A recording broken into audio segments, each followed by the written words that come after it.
Meu nome é Maria Clara e eu vou explicar para vocês um pouquinho de como funciona a visão humana.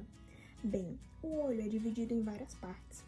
Algumas são responsáveis pela proteção, o que impede de micro-organismos do ambiente entrar dentro do nosso olho, e outras partes são responsáveis por nos permitir enxergar.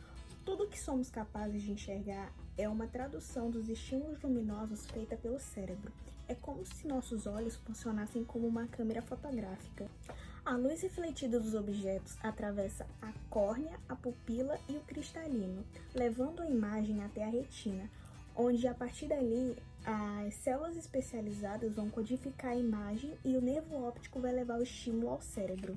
A pupila é a responsável por controlar a entrada de luz de acordo com o ambiente. Em lugares mais claros, ela se contrai, assim diminuindo a entrada de luz. Já em lugares mais escuros, ela se dilata. A córnea e o cristalino funcionam como as lentes de uma câmera, concentrando os raios de luz enviados na retina. Porém, como uma lente de refração, a imagem se forma invertida. Quando a imagem chega incorretamente na retina, ocorrem defeitos na refração, como a miopia, a hipermetropia e o astigmatismo, que podem ser tratados com lente ou cirurgia. A luz, quando chega na retina, é responsável por estimular os fotorreceptores a converter estímulos luminosos em estímulos elétricos. Os cones são responsáveis por cores e detalhes. Já os bastonetes são especializados na visão noturna.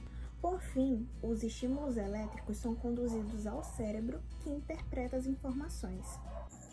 Na física, o olho humano pode ser considerado um instrumento óptico, pois forma imagens pelo fenômeno físico da refração, em que a luz sofre desvios ao mudar de meio. A imagem que vemos é resultado de uma lente biconvexa que forma uma imagem real e invertida do objeto, que fica localizada na retina. Depois desse processo, essa imagem é enviada ao cérebro pelo nervo óptico, e assim podemos ver a física presente no funcionamento do olho humano.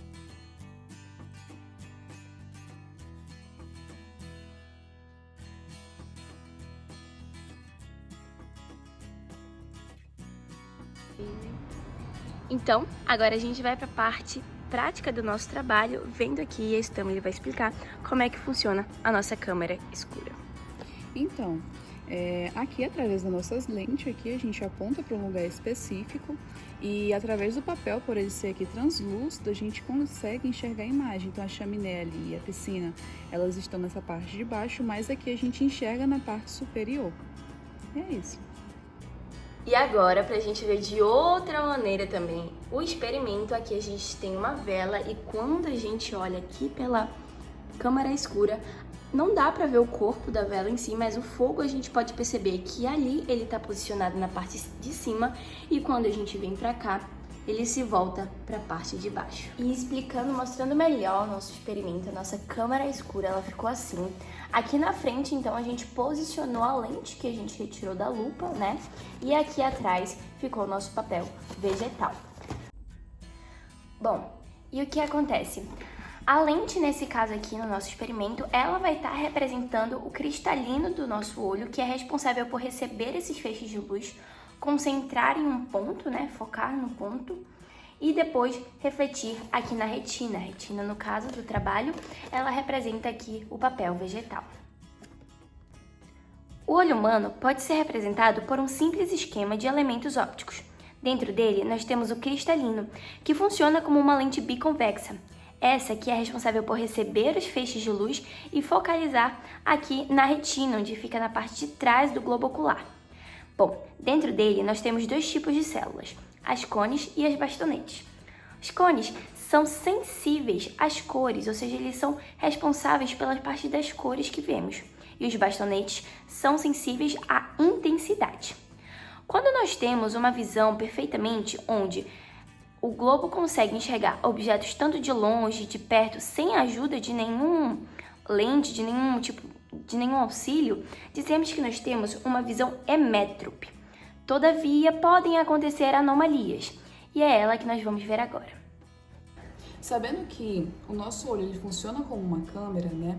Tendo aqui o cristalino e a retina, pode acontecer anomalias, né? Por exemplo, a miopia, que é quando o globo ocular ele se desenvolve mais do que o cristalino, ou seja, o cristalino ele não acompanha o desenvolvimento do globo ocular. Então, no olho normal, as luzes elas entram, a imagem ela entra e aí o foco se forma na retina.